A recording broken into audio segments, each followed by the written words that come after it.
Ini adalah pemilu paling jelek dalam sejarah Republik Indonesia. Betul apa enggak?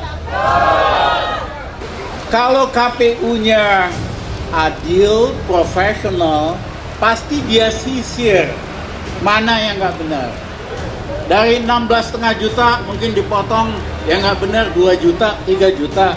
Kita kan terima kasih, KPU-nya profesional.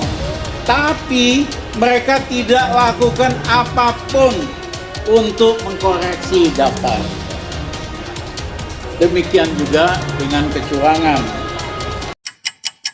Kabar Harian mengabarkan.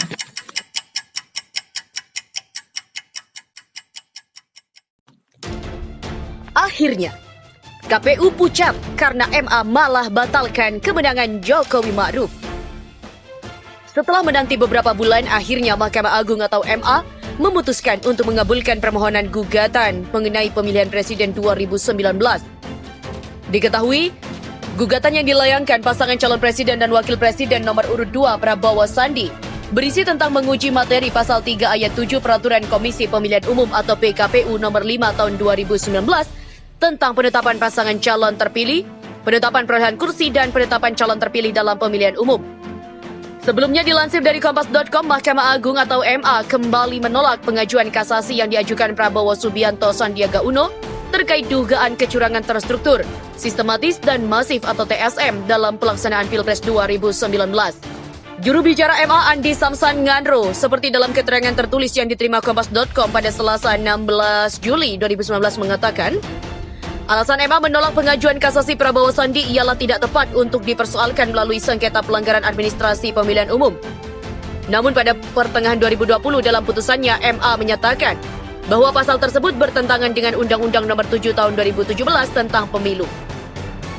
Menanggapi putusan tersebut, Komisioner Komisi Pemilihan Umum atau KPU Hashim Asyari menyebutkan bahwa hasil Pilpres 2019 sudah memenuhi prinsip konstitusional atau sesuai dengan Undang-Undang Dasar 1945.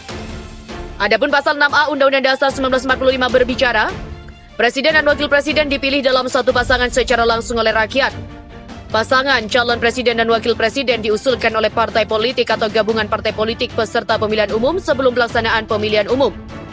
Pasangan calon Presiden dan Wakil Presiden yang mendapatkan suara lebih dari 50% dari jumlah suara dalam pemilihan umum dengan sedikitnya 20% suara di setiap provinsi yang tersebar di lebih dari setengah jumlah provinsi di Indonesia dilantik menjadi presiden dan wakil presiden. Dalam hal tidak ada pasangan calon presiden dan wakil presiden terpilih, dua pasangan calon yang memperoleh suara terbanyak pertama dan kedua dalam pemilihan umum dipilih oleh rakyat secara langsung, dan pasangan yang memperoleh suara rakyat terbanyak dilantik sebagai presiden dan wakil presiden. Tata cara pelaksanaan pemilihan presiden dan wakil presiden lebih lanjut diatur dalam undang-undang. Menurut Hashim Asyari, logika hukumnya, jika peserta pemilu hanya ada dua pasangan calon atau paslon, maka seluruh suara sah secara nasional 100% dibagi dua paslon. Pembagian itu mengakibatkan satu paslon memperoleh suara lebih dari 50% dan paslon lain mendapatkan suara kurang dari 50%. Hashim mengatakan formula pemilihan Pilpres 2019 berdasar ketentuan pasal 6A ayat 3 Undang-Undang Dasar 1945. Pemenang Pilpres 2019 ditentukan berdasarkan 3 hal. Yang pertama adalah mendapatkan suara lebih dari 50% dari jumlah suara dalam pemilihan umum. Mendapatkan suara dengan sedikitnya 20% suara di setiap provinsi.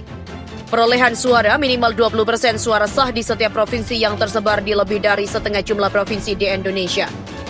3 ketentuan tersebut adalah kumulatif, artinya 3 hal tersebut harus dipenuhi semua untuk menyatakan sebagai pemenang Pilpres 2019. Adapun perolehan suara sah nasional sebanyak 154.257.601 suara.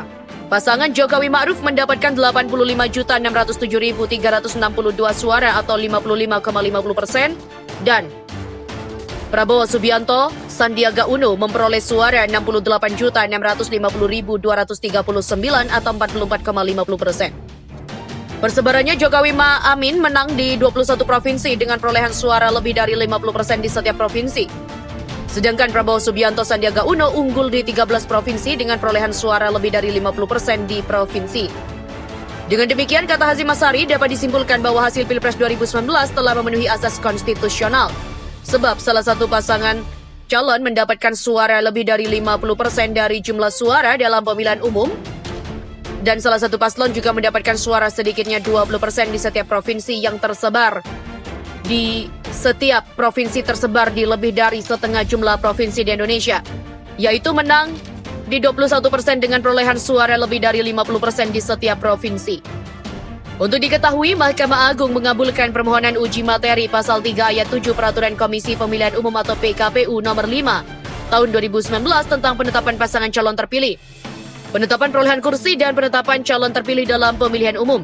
Gugatan ini diajukan oleh pendiri Yayasan Pendidikan Soekarno, Rahmawati Soekarno Putri dan kawan-kawan. Dalam putusan nomor 44P/PHUM/2019 tersebut, dapat diunggah pada 3 Juli 2020 lalu, MA menyatakan pasal tersebut bertentangan dengan Undang-Undang Nomor 7 Tahun 2017 tentang Pemilu, terutama pasal 416 ayat 1. Pasal 3 ayat 7 PKPU Nomor 5 Tahun 2019 berbunyi, dalam halnya terdapat 2 pasangan calon dalam pemilu presiden dan wakil presiden, KPU menetapkan pasangan calon yang memperoleh suara terbanyak sebagai pasangan calon terpilih. Sedangkan pasal 416 ayat 1 Undang-Undang Nomor 7 Tahun 2017 berbunyi, pasangan calon terpilih adalah pasangan calon yang memperoleh suara lebih dari 50% dari jumlah suara dalam pemilu presiden dan wakil presiden dengan sedikitnya 20% suara di setiap provinsi yang tersebar di lebih dari setengah jumlah provinsi di Indonesia.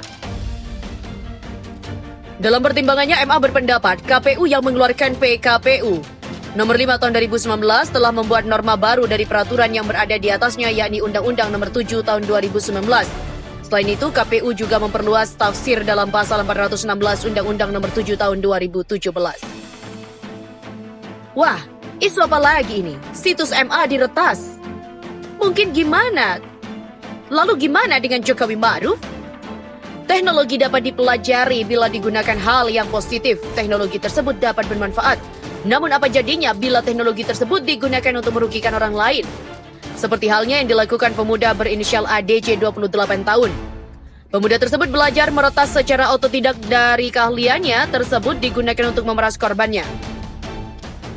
Tercatat ADC yang telah meretas ribuan situs pemerintah dan swasta, diantaranya adalah situs Direktorat Jenderal Badan Peradilan Umum Mahkamah Agung atau PN Sleman, UNR, Pemprov Jawa Tengah, Lapas 1, Muara Enim, dan juga lainnya. Untuk aksinya telah berakhir dengan lantaran ADC ditangkap polisi di Sleman, Yogyakarta pada Kamis kemarin. Kadif Humas Mabes Polri Irjen Argo Yuwono mengatakan, tersangka sejauh ini telah meretas sebanyak 1.309 situs. Pelaku telah beraksi sejak tahun 2014 dan awalnya pelaku meretas kemudian mengubah tampilan situs tersebut. Menurut Argo, modus pelaku adalah dengan menggunakan ransomware, sebuah jenis malware yang mengekskripsi file dan juga folder dan mengunci data-data milik pengguna. ADC lalu meminta tebusan kepada korbannya yang berkisar antara 2-5 juta. Apabila uang tersebut sudah dibayar, pelaku mengirimkan kuncian skripsi untuk membuka file yang sebelumnya terkunci. Namun bila tidak dibayar, pelaku akan menghapus data dan menutup akses ke situs tersebut. Selain itu, menurut keterangan polisi, pelaku juga membuka layanan untuk melakukan peretasan dengan imbalan sekitar 3-5 juta. Argo menuturkan, motif pelaku adalah ekonomi. Dari hasil keuntungan yang diraup, pelaku menggunakannya untuk kehidupan sehari-hari. Tersangka ADC diketahui tidak memiliki pekerjaan selain meretas. Dia juga menambahkan, keuntungan yang didapat juga digunakan untuk berfoya-foya. Selain situs dalam negeri kepada polisi, tersangka juga mengaku telah meretas laman yang berbasis di Australia, Portugal, Inggris, dan juga Amerika. Polisi pun mendalami kemungkinan situs lain yang diretas serta kemungkinan adanya orang lain yang bekerja sama dengan pelaku. Dari pelaku, aparat menyita identitas pribadi, 1 kartu ATM, 2 telepon genggam, dan 2 SIM card, 1 CPU dan monitor, sebuah router, serta 3 unit hard disk. Pelaku dijerat dengan pasal berlapis dengan ancaman hukuman maksimal 12 tahun penjara dan atau denda paling banyak 1 miliar rupiah.